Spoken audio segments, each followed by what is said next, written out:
Plus, religious leader, businessman, and philanthropist, the Aga Khan gives us his vision of today's Islamic architecture.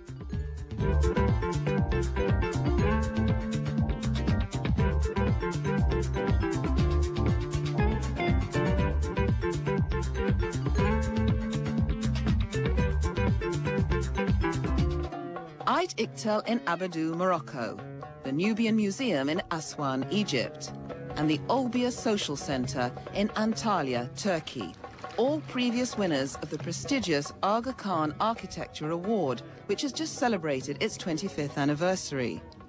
The Aga Khan is the spiritual leader of 15 million Ismaili Shia Muslims.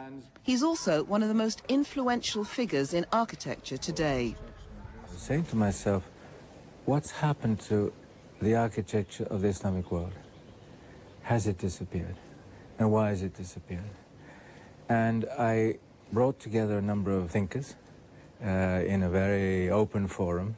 We had to influence decision makers. We had to influence schools of architecture. The Aga Khan's interest in architecture developed in the 1970s as a reaction to the Western-style building spree in Arab countries. Through his award, he began promoting the idea that architecture is not an art for the rich only, and that traditional Islamic architecture and modernity are compatible. Modernity is part of the concern of the award, and our objective is to premiate good architecture, not to freeze it in any time. The symbols of the past may be reutilized in modern architecture, they may be dropped, new symbols may come forward. We need continuity, particularly in conservation, but no, we are not going to stymie the creativity of the Islamic world. At $500,000, it's the richest architectural prize in the world. Its agenda is to encourage local building traditions, urban rehabilitation and rural development. A project's social impact is as important as its aesthetics. The most acute poverty in many Islamic cities is in the historic parts.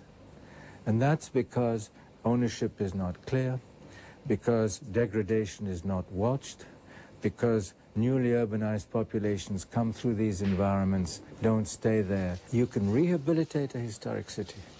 You can give us a new sense of social and economic movement to the population in there, and they will then become not only permanent residents of that area, but they will find an economic takeoff, an economic trampoline.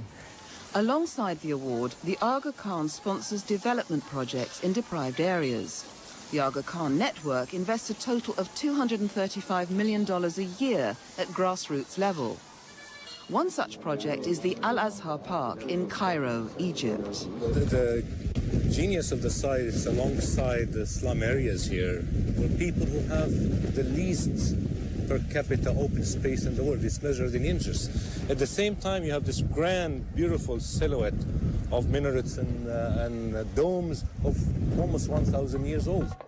The former dumping ground is expected to breathe new air and economic life into the poverty-stricken neighborhood. The approach was to try to interpret a new concept or a new understanding of the philosophy of Islamic architecture. This new approach was applied both in one of the buildings and also in the park itself in the design of the main spine, where we relied on some of the key criteria of garden design in Islamic architecture: minimum water, aromatic planting, and some interpretation of Islamic patterns. It's taken 10 years to create the Arab world's largest urban green area, 84 acres of parkland. Finding suitable plants that thrive on saline soil has been a major hurdle. More than 250 royal palms, also date palm, more than 100, and the citrus mango, about 300 trees. And at the end of this zone, we see the cassia smiley tree, which is brought as seeds from Arizona and is nice growing under the Egyptian conditions. It was not represented in Egypt before. As the site was cleared, part of the old city wall was unearthed, a poignant moment for the Aga Khan, whose ancestors founded Cairo. On the other side of the wall, restoration is also benefiting the working class area.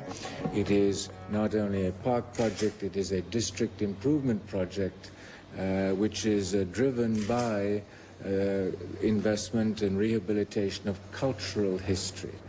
In the years ahead, it may be even a case study situation of how the rehabilitation of cultural sites can contribute to economic and social development.